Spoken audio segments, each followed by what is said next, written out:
Welcome to Lord of the Rings Weekly. I'm Drew Kreisman. And I'm Ira Kreisman. And on this episode, we continue our conversation on Fellowship of the Ring. When last we left our heroes, we had just concluded the famous Council of Elrond. Even the councils have names in this story. Absolutely, yeah. Love it. And, of course, Hugo Weaving's Elrond of Rivendell has formed the Fellowship of the Ring. I suppose they sort of formed themselves. And, but he gives the big declaration. And, and I just want to point out, Ira, just because, and this is worth mentioning here at the beginning of the episode, I have now seen the first 2 episodes of Rings of Power. Okay, yeah. You're waiting. Yeah, I'm not going to watch it right away. Unless my wife decides she really wants to jump into it. But I'm going to give it some time. Right. So we're not going to dive too much into that, and, that'll be another conversation for another time. But I do want to say, and not just with regards to that show, but as I look around at criticism, especially of fantasy stuff in general, Sandman just came out, and we're like living in the best time to be a fantasy nerd, by the way. It's incredible, all the things that we're getting. But I see some of the hyper criticisms. Obviously, we're not going to address the obvious bigotry and nonsense. And that's clearly nobody listening to this is on board with any of that. But it's funny when I see certain things like sense of humor that feels maybe atonal or people cracking jokes or things that are what we say nowadays cringe, right? Things are cringe. Uh-huh. And I see a lot of stuff in these old Peter Jackson movies that are oftentimes treated as absolutely perfect that today would be considered Disney cringe, and people would say, but we sort of accept them as charming now, and including this moment that we kind of finished off on where Merry says to Pip, well, if this quest requires people of intelligence, that rules you out, Pip. Bit of an eye roller, a bit cringe, if you will, but also in no way ruins the masterpiece. So Maybe we can apply that to current things as well. Right, and I object to the cringe critique because I think people forget that not everything is going to be exactly to their standards all the time. And quite frankly, I'm sick of maybe I shouldn't say sick of, I'm not a big fan of the grim, dark tendency that some folks want, that it's always got to be serious all the time. Even though I do roll my eyes a bit at some of the more obvious jokes, sure, it's fine. It doesn't hurt anything. It doesn't take anything away. And some of them I think are legitimately funny. And I think remembering how to find some joy that might be for younger people, remembering how to appreciate that, can help us all not be so cranky all the time. Yeah, earnestness is okay. And it's sometimes going to be cringe. People, you've seen people when I tweet stuff from the Final Fantasy Weekly account call me corny. Right? Same, okay. Sometimes it's okay to just like things and be earnest and not be cynical and closed off and cold-hearted about everything all the time. Which scene transitions us very nicely into the next moment, which is a very earnest moment, but it's so beautifully done that we accept it, right? We pick up with Aragorn and Elrond out in the magical woods of elven prettiness at Aragorn's mother's memorial. Yeah, I think it's really interesting that the elves have a memorial, maybe even a grave for a human here in the walls of Rivendell. Because, again, elves don't die in the normal way. And if they do die here on Middle-earth, then they don't get to go into the far plane, the Grey Havens. Right. Right? And so that they would have used some of their space to memorialize the death of a human is really interesting. Yeah. And the conversation they have is very short and super expository. but pretty interesting. And Elrond says, first in Elvish, she wanted to protect her child. She thought that in Rivendell you would be safe. Which tells us a lot, right? It tells us that Aragorn was left there as a kid, that maybe he felt a little bit abandoned or in some ways conflicted by it. Here Elrond is sort of justifying the decision and the behavior. It tells us about Aragorn's upbringing and, why he was there and that he was there, in case you had missed it or didn't know that information. So we get a lot from that. They also emphasize the bloodline in a way that does not make me feel too about it. Like, I'm not big on the whole, if you are born to the right people, therefore you deserve to, whatever, be in charge, be the chosen one, have the power. But because Aragorn is such a good guy, I do think it works. I think it's fine. Yeah. And, because Elrond also gets to say, hey, we can reforge the Sword of Kings. And we've got the whole Banon to Terra in Final Fantasy VI moment, right? Like, you're the only one who can do this. And Aragorn saying, I don't want that, though. What if that's not what I want to do? Refusal of the call, Exactly. Which is classic. And foreshadowing that they are, in fact, going to put that broken sword back together at some point. And then we get one more, presumably this is the night after the council. Everyone is preparing to leave first thing in the morning. It's got a very Final Fantasy VII, we've got one last night. Everyone go and do what you need to do before we go on this adventure that maybe none of us are going to come back from. Right. And I love this cute little scene between, and that's exactly what it is, by the way. This is a cute, earnest little scene between Frodo and Bilbo. All about the giving of gifts. Yes. Aw. As friends and family part ways. So, of course, it begins with Bilbo giving Frodo Sting, the sword, which he explains glows blue when orcs are near, which is another fun carryover from The Hobbit, if you know your history of and all that. And if you don't, it's cool to... This is where I first learned about Sting when I was a kid. It was right here in this moment. And it's super neat. And I love that, even this sword, even the sword of a hobbit, which is a dagger to a human, has a name. I think that's great. And a story and a history. Exactly. And then we get the really cool gift, the shiny, the mithril, which is a shiny, scaly dress that Frodo can wear. Yeah. And would have been nice to have during the Nazgul attack not so long ago, but, And it was a gift from one of the dwarves. I can't remember if it was the Dwarven King or one of the other dwarves at the time, and is worth like a bazillion, jillion Middle-earth dollars, and he just casually gives it to Frodo because, of course, he does. Right. It's like in the RPG, like we were talking about before. He left the house in his basic level 1 equipment. Now he's got a huge upgrade here with Sting and some mithril armor. That's massive class upgrade, right? Would have been helpful in the previous boss battle, but that was a storyline loss that you weren't going to be able to win with the Nazgul. Right. Yeah, you weren't going to win that one anyway. Yeah, unwinnable boss fight. But now we're better equipped. And then we have the final little interaction, which is super sad and a little bit scary. There's a jump scare in here, right? Yeah, because as Frodo... I sure jumped. Yeah, as he's changing out and putting on the mithril, of course, the ring becomes visible for a moment, and Bilbo... he calls it my old ring. To everyone else, it's the one ring, or the ring of power, or the single symbol of the evil of Sauron. And to Bilbo, it's his old ring. Yeah. He won it fair and square in a riddle contest.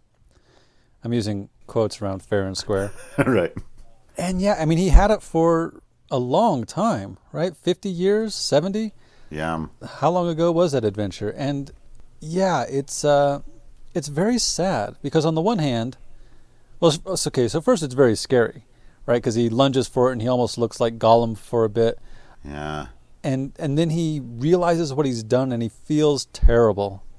Like he gave in to the evil of the One Ring for just a moment. And he'd been so strong for so long. And now he's old and he's frail and he doesn't move as well as he did. And he just breaks down. He feels bad about... He didn't put this on Frodo, but he knows that he bears some responsibility for it, right? And he's crying, and it's just terrible. And Frodo tries to comfort him, and yeah, rest in peace, Ian Holm. What a performance, and what a Bilbo Baggins for us and for the world. And man, absolutely, yeah. So we pick up the next morning, and The Fellowship has gathered, and it is time for important official documentation and language. Right? Like in Game of Thrones, whenever they have to list everybody's title or whatever. Like Elrond is making sure, look, we do this officially. And I swear, J.R.R. Tolkien must have taken a time machine into the 80s and stuff and seen how we were going to turn all of this stuff into role-playing games, because with stuff like this, he just fed it to us. He just made it so easy. So Elrond says, narrow the responsibilities. But instead, as he stands there wondering, okay, who decides what happens next? Gandalf, continuing Elrond's big, fancy, flowery official language, but I think, given a little bit of tone of, hey, buddy, I'm here for you. He says, the Fellowship awaits the ring bearer. Yeah. Oh, man. And I do kind of wonder, who they're talking to here. Are they being formal for each other, or do they know somebody's taking notes? Oh yeah, there's definitely whoever the elvish scribe is who's writing down the histories is doing all of that. Yeah, the treasurer or whatever. Uh-huh. Or we do know that Bilbo wrote the first book and Frodo's going to write the second book. So right, it's fair important enough that all this stuff get written down. And then they have this really, really cute little moment between Gandalf and Frodo after all the big formal stuff and the really important language, and they're walking out, and Frodo just goes, Mordor, Gandalf, is it left or right?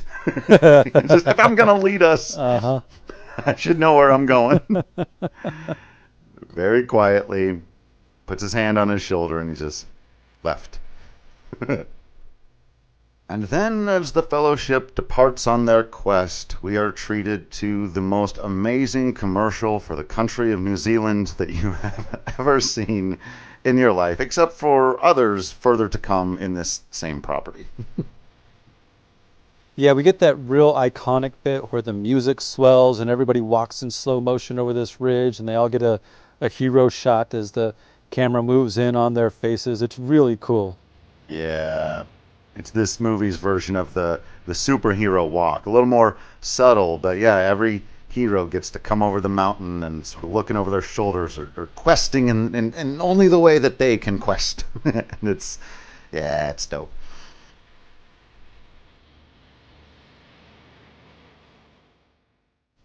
We get a pretty slick expository, not even expository, foreshadowing, not even that, road mapping maybe. Like Gandalf is telling us where we're going to go, except that then we don't do this. Right.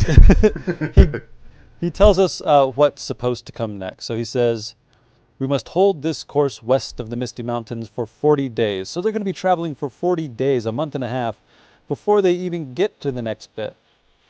If our luck holds, the Gap of Rohan will still be open to us. So they got to go over mountains. They got to go through a mountain pass. And there, our road turns east to Mordor. So it's going to be a long trip, we know. And I like that he gives us a hint of what's to come. And then when things go wrong and we have arguments about what to do next, we know why they eventually have to go the route they go. Right. And then, as any good adventuring party does, you've got to have some downtime on the road. And we get another nice little scene here where Merry and Pippin are learning how to sword fight from Boromir and Aragorn, while Gandalf sort of sits back in the distance contemplating things and smoking his pipe. Aragorn smoking his pipe as well. Again, they're in a constant competition with each other. So you can look cooler smoking their pipe. Sam's making everybody breakfast and things. This delicious looking sausage like this. No kidding. When you romanticize about going on an adventure and a quest, this is the kind of thing you think about. Yeah, take Sam with you, because if you want to eat well. Yeah. And yeah, I love that Boromir, because Boromir is going to be the one, big spoiler, right, who betrays the Fellowship. So that he gets to have a nice moment here where he's praising the hobbits and he's teaching them how to sword fight and he's smiling and he's having a good time. It's really nice. I like this a lot. And I like that Merry and Pippin are taking this seriously. Right? Yeah, they're really trying to make sure that they're prepared for what's to come. And even though there are kind of some fun, silly moments in here where they can kind of start wrestling around or whatever, Boromir and Aragorn are really trying to help them, giving them tips about moving their feet and keeping the sword up and all that. It's good. It's good. And then we get this great bit from Gimli, who approaches Gandalf kind of in the background, and we sort of zoom away from the practice and in on the two of them. And Gimli says, and this is basically the first time we've really gotten a longer bit of speech from Gimli, right? Like more than just the little bit at the council. And he says, if anyone was to ask for my opinion, which I note that they are not, I'd say that we're taking the long way round. Gandalf, we could pass through the Mines of Moria. Now, we can get to this in a minute or have this conversation now. This is one of those things where, not being a Tolkien scholar or the historian of the Middle Earth, I'm a little bit confused about why anyone would still believe that there are people living in the Mines of Moria, considering like all of the battles that have gone on there and the fact that like they should. My understanding is that they should know there's a Balrog down there, but I don't care about the plot inconsistencies or whatever. It's not the most important thing. It's just weird to me that he would suggest it when, like, a lot of the Hobbit stories were about like dwarves trying to take the Mines of Moria back from the orcs who've held it. So I was a little confused by that and what exactly the timeline is here and why Gimli. But there could be an explanation for it, and if there is, I 100% accept it, and I don't care because it's not important. I just want to say it's one of those things that I did bump on a little bit on rewatch of like, why does he think it's okay in there? Because it hasn't been for generations. So he invokes his cousin Balin, who's one of the dwarves who goes on the adventure with Bilbo. Right. So, I mean, again, how long ago was that? How long do dwarves live?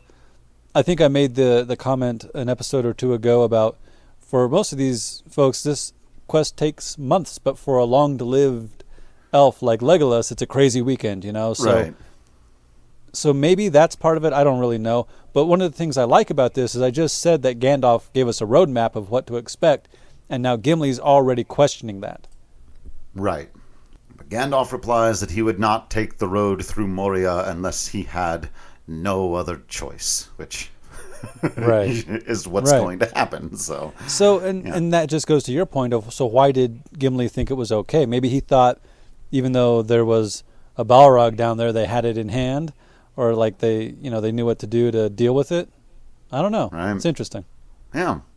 But after that, we return to, and this is where we get the sort of more lighthearted moment of them wrestling around and knocking Boromir down. And it's adorable. Again, like you said, I feel like they do a great job of not making Boromir the two-dimensional like guy who is tempted by the ring. He could be a total sourpuss the whole time. He could be dark in every moment, and the foreshadowing could be, much more heavy-handed. But we get a real sense here that he's a good guy and he's a good friend, and yeah.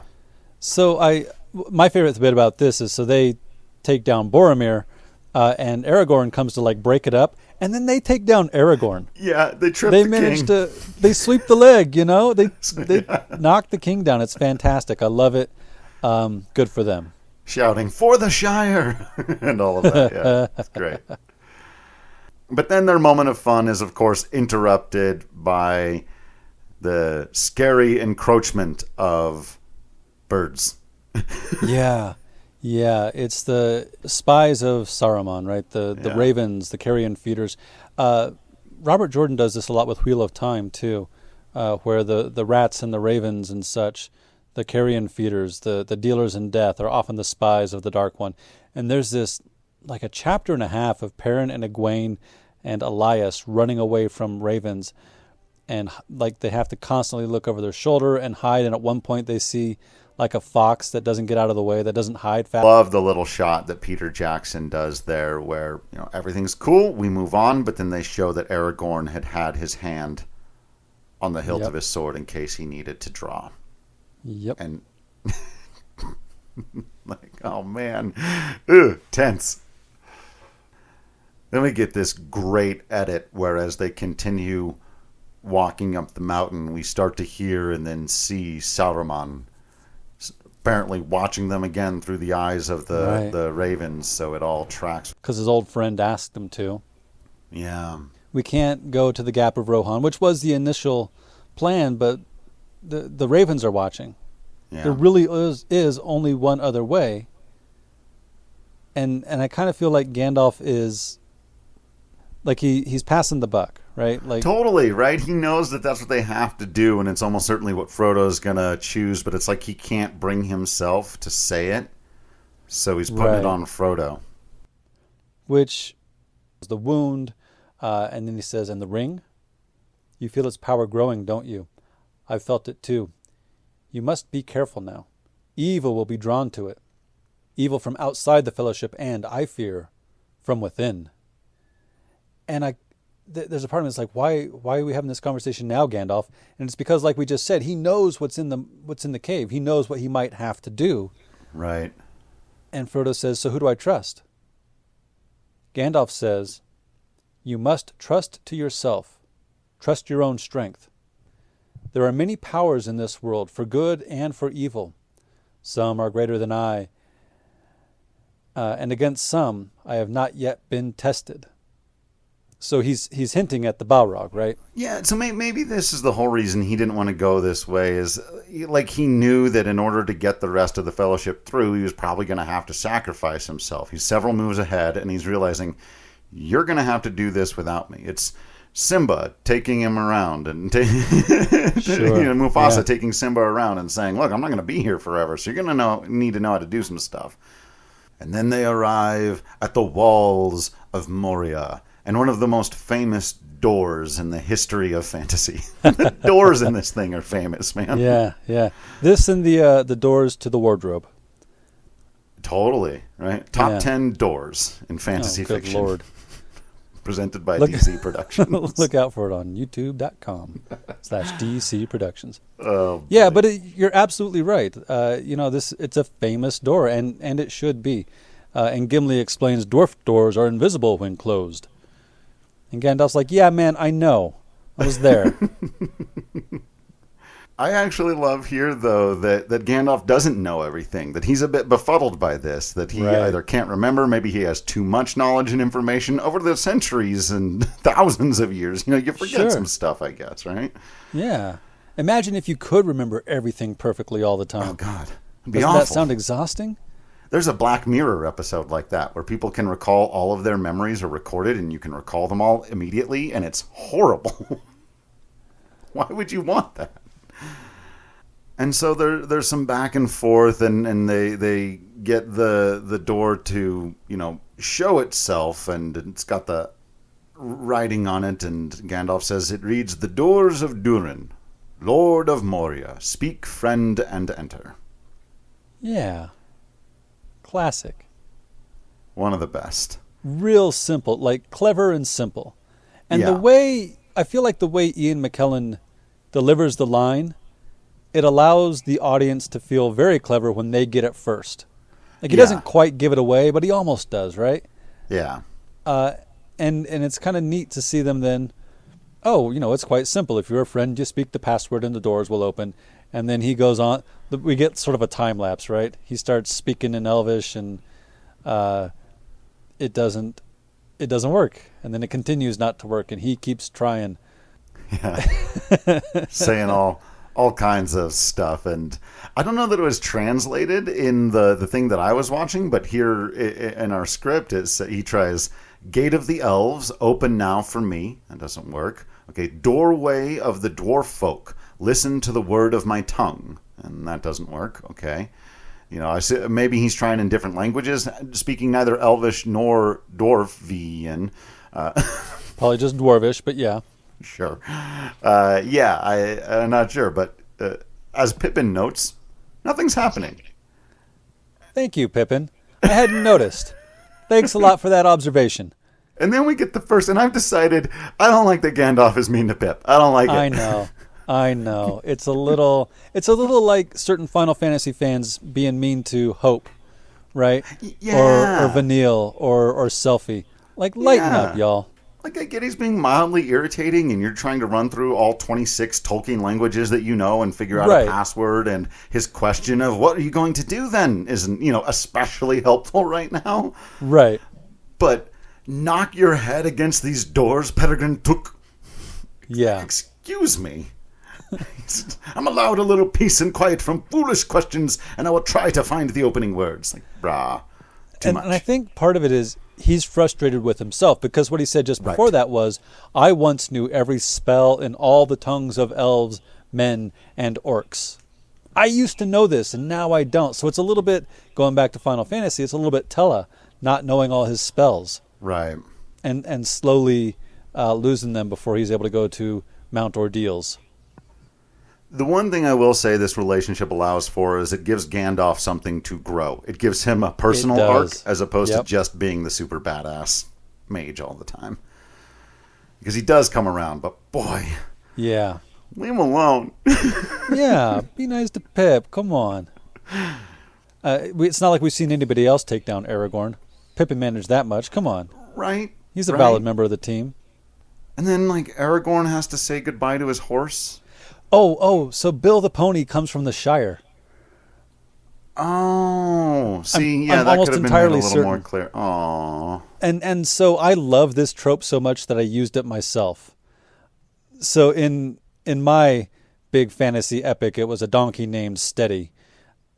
And in Wheel of Time, it's the horse from Two Rivers is Bella. It doesn't get much of a shout out in the TV show, but definitely does in the books. Yeah, Bill the Pony. Where does he come from? Can't take it through Moria. He comes from the Prancing Pony, so he doesn't come from the Shire, but very, very close to the beginning of the adventure. Sure. And yeah, Sam's all sad, and they gotta send him back home. So as Frodo and Gandalf are kind of figuring out that the password is actually a riddle, right? We see the ripples in the water, and they're starting to figure it out. And right as Frodo gets it, right? Speak, friend, and enter. What is the Elvish word for friend? Right, because remember, Uncle Bilbo had that big riddle contest.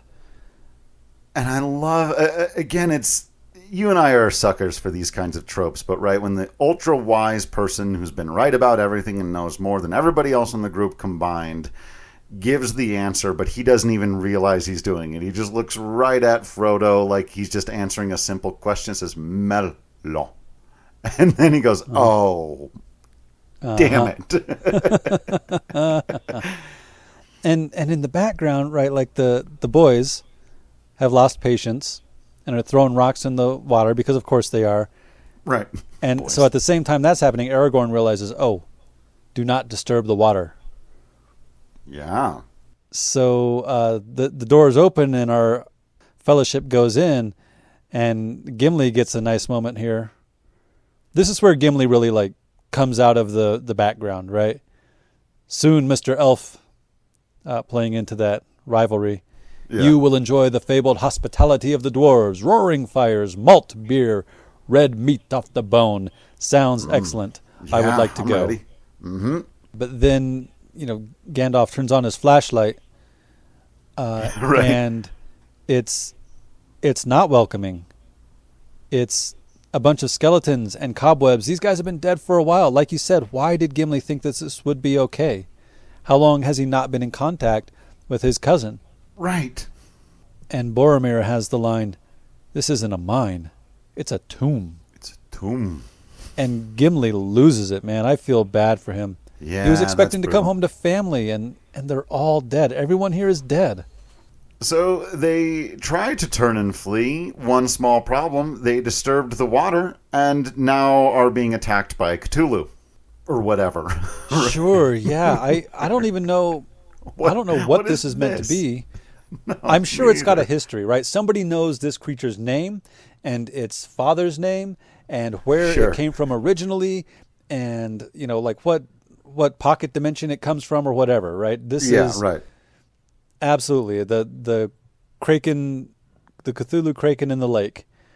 And so it snatches Frodo because it probably also wants the ring, right? Like it knocks the other hobbits aside and grabs Frodo. Can you imagine Oh, what if the lake octopus had become the the ring ring bearer? bearer? Ooh. Oh. And it's, a fun, creepy, weird action sequence, but ultimately it just serves to force them back into the mines.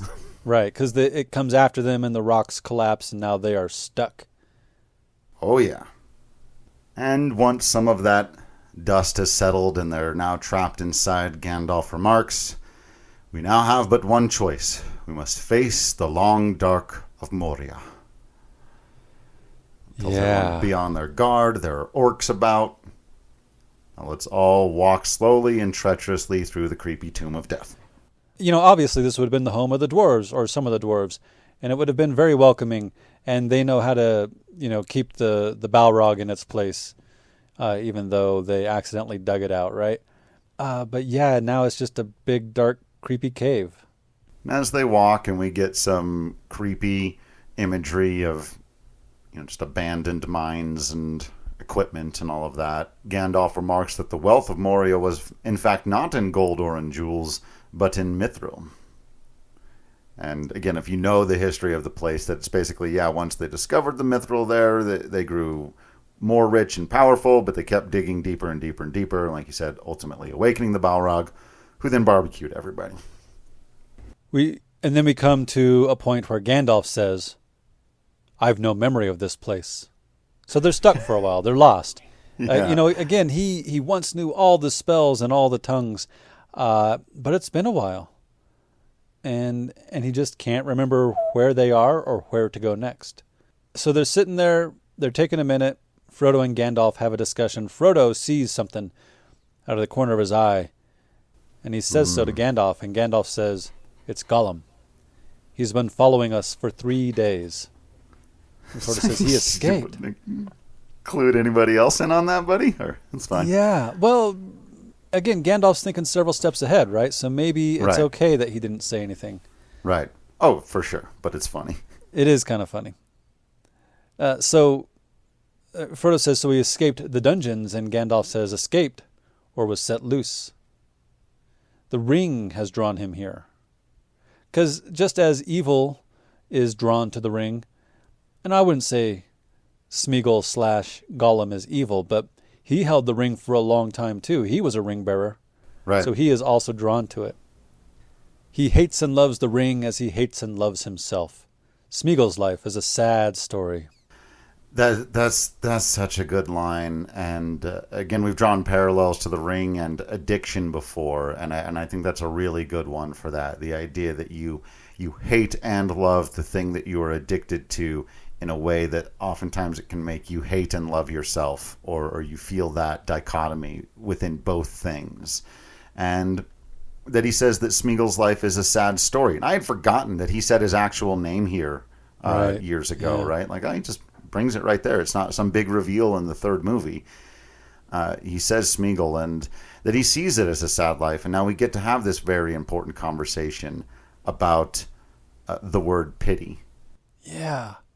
You remember Hook with Dustin Hoffman and Robin Williams? Yeah. Sure. Yeah.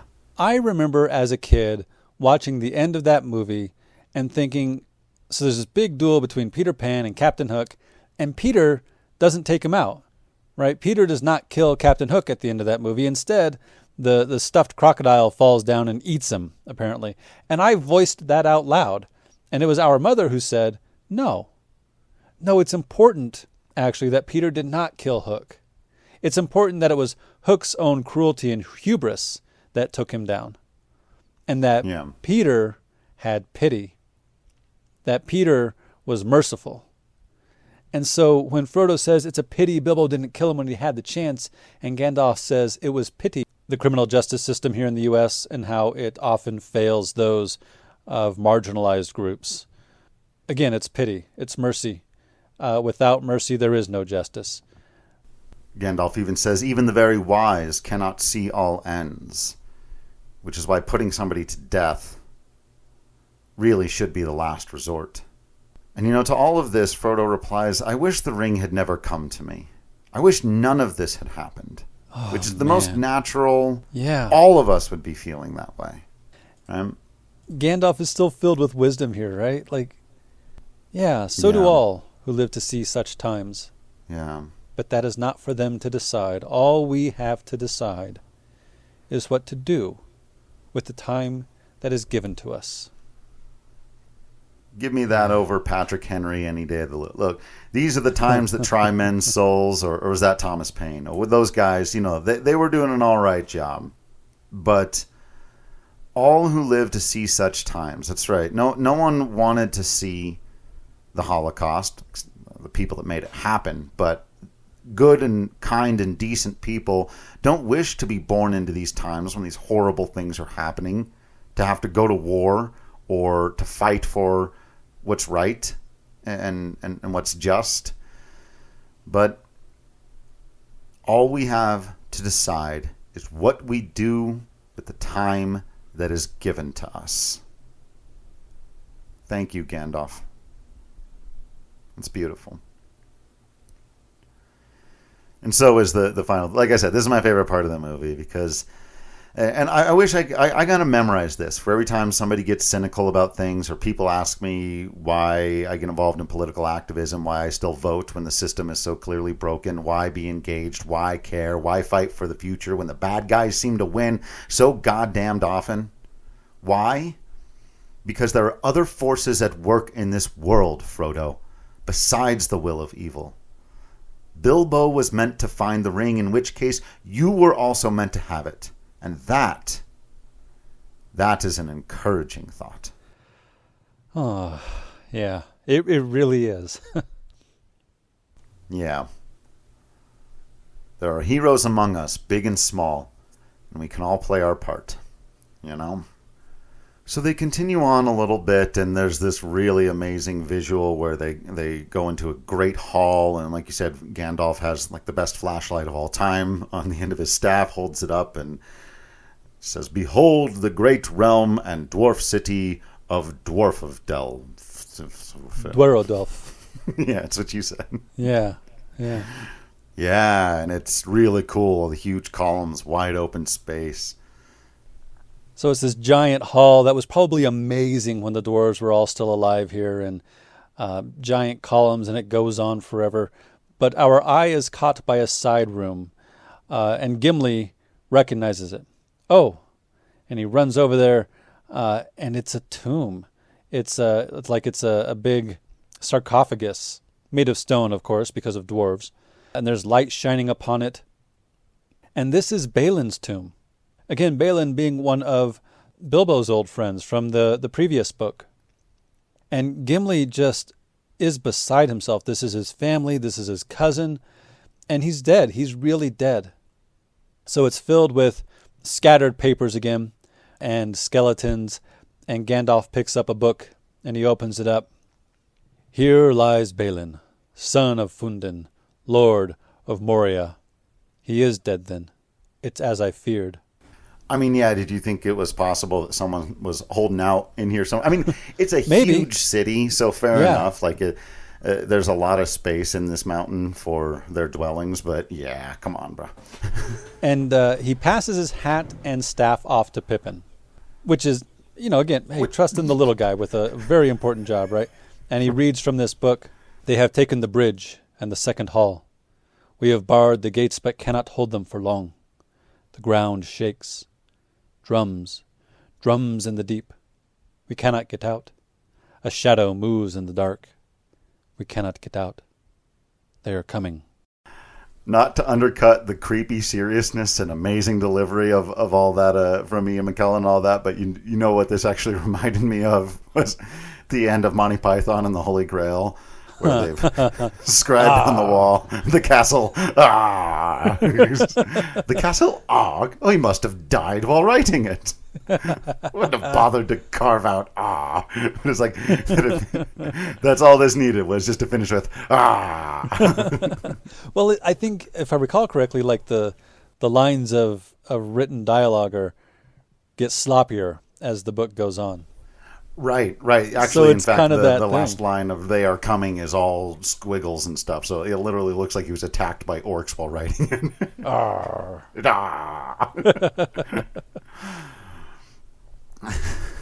So this is the point where Pippin does goof up.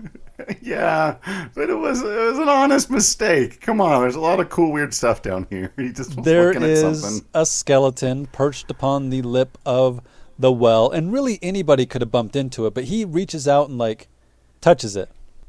Yeah, shouldn't have done that probably. Yeah, and it's God. It's speaking of cringe, right? Oh, It man. falls down and like it bounces and bounces and then bounces Loudest again. Noise, clangy. Oh And man, everyone is looking at him. I hate it when everyone's looking at me. God, I hate it's the that. worst. Especially if I didn't just messed up real bad, right? Oh God. And Gandalf has no chill here. He no. slams the book down and snatches his effects back from "You fool of a took." Throw yourself in next time and rid us of your stupidity. All right. Come on. Oh, too far, man. That's Yeah. mean. That is mean. You don't think he already felt bad? Look at his face, Gandalf. He felt so bad.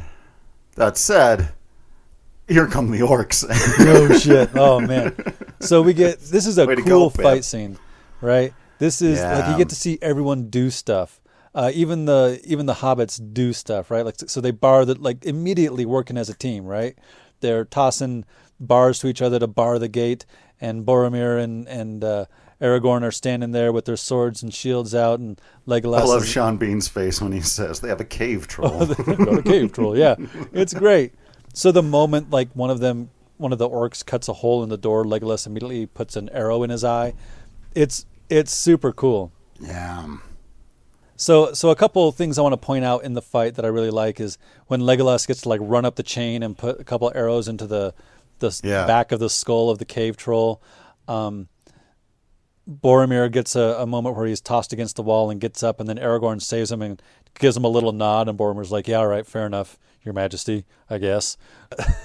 Right. The hobbits all choose to join. Like they could have stayed back and let the people who know how to fight, but they shout and they rush forward. And Right. And Frodo's sword is glowing blue, and Sam starts swinging around with a frying pan at one point. Yeah.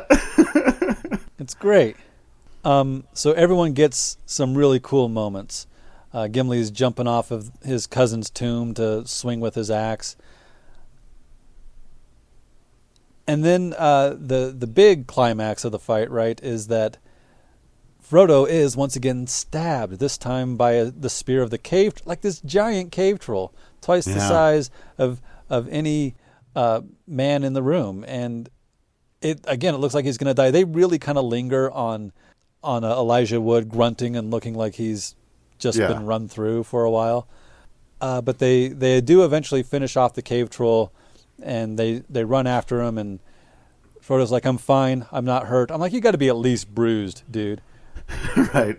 But because of the mithril shirt, he is uninjured, or not. He's not run through. Right. So a couple things about the fight that I wanted to say really quickly. One, the CGI on the cave troll holds up as best it could, but it's definitely one of those things where if it was done today, it would look a lot better, but it doesn't ruin it. So it's one of those things where I'm like, okay, cool. Some of this didn't hold up as well, but it's by no means ruined. So I think the visuals for this really hold up. I am going to save my rant about how Legolas doing absurd shit is just cool, and people who are haters can shove it for a future episode, because there's not really much there. Although one of the things you mentioned about him running up the chain, sometimes people talk about that, but I'll get into that in the future. But I did want to point out that the final blow of the cave troll, while it does technically come from Legolas, it's Pippin. Pip is the one who at the end hops up on the back of the troll and stabs it in the back of the neck in the final move that really probably takes it down, and the punctuation is Legolas hits it in the eye and then it goes down. But those are the final two moves, and it's Pip who did cause all of this in a way. He does get a subtle moment there that isn't really called out, and if you weren't watching closely, you wouldn't see it. But for everything else that he did, he jumped up on the head of a cave troll and stabbed it in the back of the neck to help win the fight, or basically in the winning blow. So I wanted to give him his flowers for that. Then they are now basically on the run, right? And they head off toward the bridge of Khazad-dûm, and there's a part of me that really likes this scene, but also this is probably the one where I think the visuals hold up the worst. Okay. It's a little wonky in here, and some of the physics of jumping from the one set of stairs to the next set of stairs is a bit silly and lean forward. But again, this is the kind of thing that I feel like would be torn apart if it was done in something modern. And in this old thing, I go, this is okay. I wouldn't have cut it, but I don't feel like it holds up as well. But whatever. It's more fun action stuff, and they got to jump through the tombs and off the stairs, and they're being shot at by orcs, and here comes the Balrog, so we really got to run. That's cool. It's the big chase scene. Well, and they are surrounded by orcs at one point, and then the orcs take off when the Balrog appears at the end of the hallway, right? Right. But the getting down the stairs just kind of looks wonky to me, not going to lie. There's some great moments, because they all jump, and then there's that thing where Gimli says to Aragorn, no one tosses a dwarf, which is great. Right. And then he nearly falls, but it's Legolas who saves him by grabbing his beard. Right. So yeah, I that love rivalry all that stuff. Yeah. But beyond that, not much happens here other than them getting down to the bridge. You can see Gandalf as all this is happening, doing his calculations, though, and being like, that's where I'm going to have to make my final stand. So he tells Aragorn, take the team over the bridge. I got to do a thing. Right. Yeah. Because he knows what's coming. You're going to have to lead them now, Aragorn. Right. And then we get maybe the most famous scene in the movie, maybe even in the trilogy. Yeah. I've got this on a poster, sort of. A motivational poster in my office, sort of. Sort of. I'll explain once we do the thing. Sure. So this is where we get the confrontation. And on the flip side of what I was saying earlier about maybe the cave troll and the stairs kind of looking not super great, the Balrog looks phenomenal. Yeah, it's super cool. Yeah.